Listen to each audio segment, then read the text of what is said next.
अध्याय एक ऐतिहासिक स्रोत। स्रोतों के आधार पर इतिहास को कितने भागों में बांटा गया है? तो आंसर होगा स्रोतों के आधार पर इतिहास को 3 भागों में बांटा गया है। वह काल जिसके लिए कोई लिखित साक्ष्य उपलब्ध नहीं है, प्रागैतिहासिक काल। सिंधु घाटी सभ्यता को किस काल में रखा जाता है? आंसर होगा सिंधु घाटी सभ्यता को आद्य ऐतिहासिक काल में रखा जाता है। मुद्रा शास्त्र किसका अध्ययन है? आंसर होगा सिक्कों का। भारत में सबसे पहले स्वर्ण सिक्के किसने जारी किए? आंसर होगा हिंद यवन शासक ने। अभिलेखों के अध्ययन को क्या कहा जाता है? अभिलेखों के अध्ययन को पूरा लेखा शास्त्र कहा जाता है। प्राचीनतम सिक्के को क्या कहा जाता है? प्राचीनतम सिक्के को आहत सिक्के कहा जाता है। अशोक के शिलालेख को सर्वप्रथम किसने पढ़ा? अशोक के शिलालेख को सर्वप्रथम जेम्स प्रिंसेप 1837 में पढ़ा गया। इंडिका पुस्तक के लेखक कौन है? इंडिका पुस्तक के लेखक मेगास्थनीज हैं। ऋग्वेद की रचना का काल माना जाता है। ऋग्वेद की रचना का काल 1500 ईस्वी से 1000 ईस्वी माना जाता है। पाषाण काल स्टोन एज आखेटक व खाद्य संग्रहक को कहा जाता है।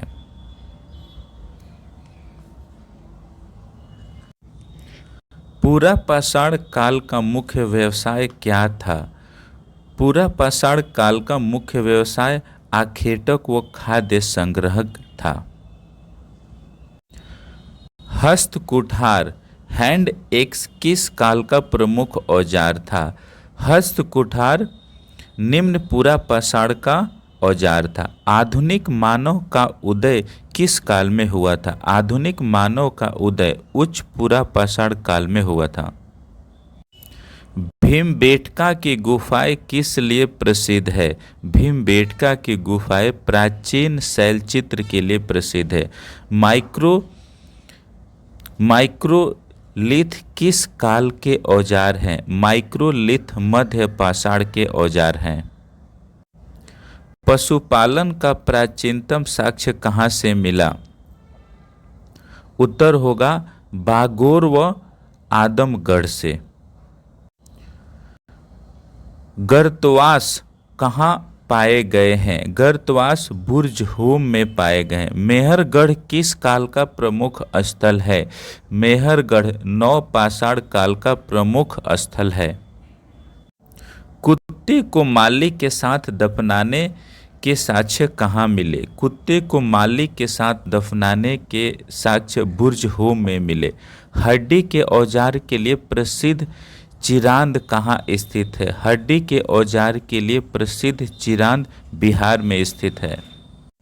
ताम्र पाषाण काल में किस का प्रयोग होता था? ताम्र पाषाण काल में पत्थर व तांबा का प्रयोग होता था।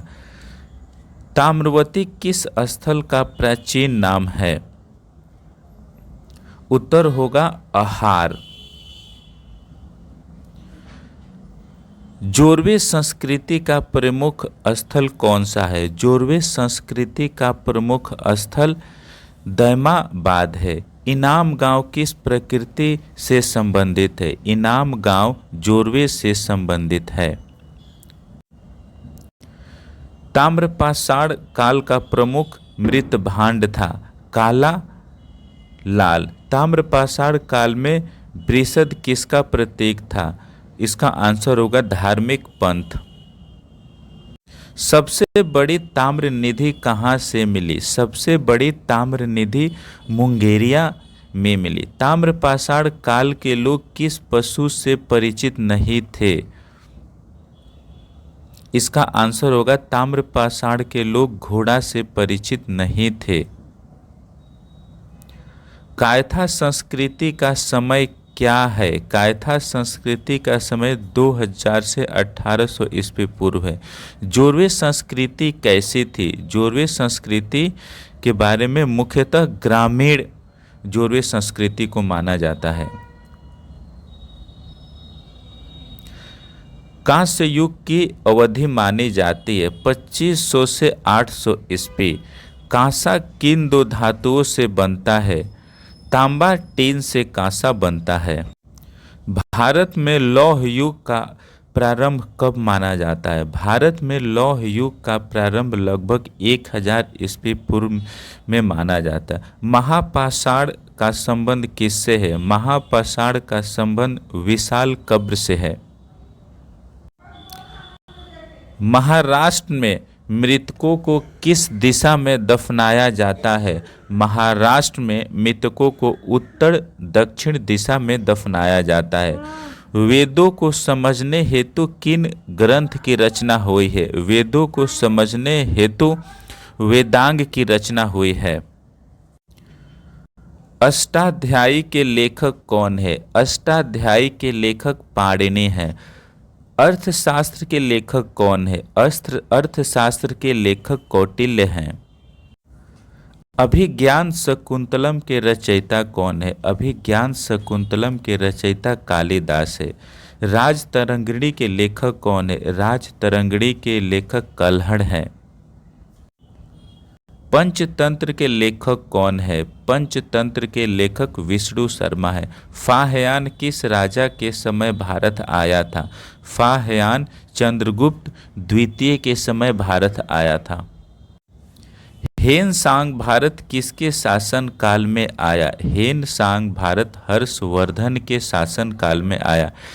किताबुल हिंद के लेखक कौन है? किताबुल हिंद के लेखक अल बरूनी हैं। इब्न बतूता कहाँ का निवासी था? इब्न बतूता मोरक्को का निवासी था। जैन धर्म के ग्रंथ किस भाषा में हैं? जैन धर्म के ग्रंथ प्राकृत भाषा में हैं। बौद्ध धर्म के ग्रंथ किस भाषा में है? बौद्ध धर्म के ग्रंथ पाली भाषा।